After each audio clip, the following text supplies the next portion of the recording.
لوگ مذاق اڑاتے ہیں ہمارا، سنیوں کے جلسے دیکھو چندے کر رہے ہوتے ہیں. ارے بھائی کریں گے ہی نا، ہمارے پاس سعودی ریال تھوڑی نہ آتے ہیں، ہم تو غریبوں سے ہی بنا رہے ہیں جو کچھ بھی بنا رہے ہیں.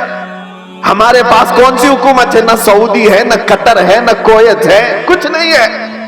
ہو سکتا ہے تمہارے پاس ڈالر بھی آتے ہوں، ریال بھی آتے ہوں، پاؤنڈ بھی آتے ہوں، تمہارے آقاؤں سے سب آتا ہوگا.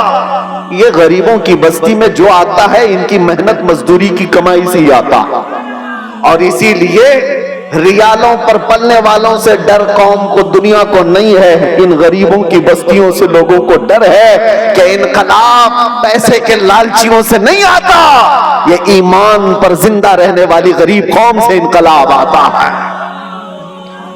غربا سے دنیا ڈرتی ہے. آپ کو پتا ہے قیصر اور کسرا کی طاقت کا اندازہ لگا سکتے ہو؟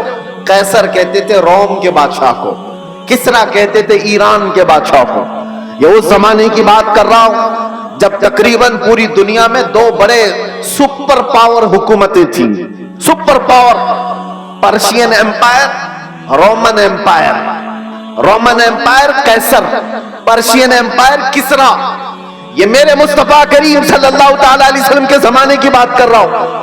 اور جب حضور پاک کے زمانے سے تھوڑا سا زمانہ آ گیا، صدیق اکبر کا، فاروق اعظم کا، مدینے سے یہ صحابہ کی جماعتیں نکلی تھیں اور یہ بات کر رہے تھے قیصر اور کسرا سے مقابلے کی. سوچو سیمانچل کے غریب لوگ، بستیوں میں رہنے والے جن کے ہاں پکی سڑک بھی نہ ہو، اور وہ گاؤں کے رہنے والے اگر یہ کہے ہم امریکہ سے لڑنے والے ہیں، رشیا سے لڑنے والے ہیں، تو دنیا مذاق ہی تو کرے گی. دنیا کیا کہے گی؟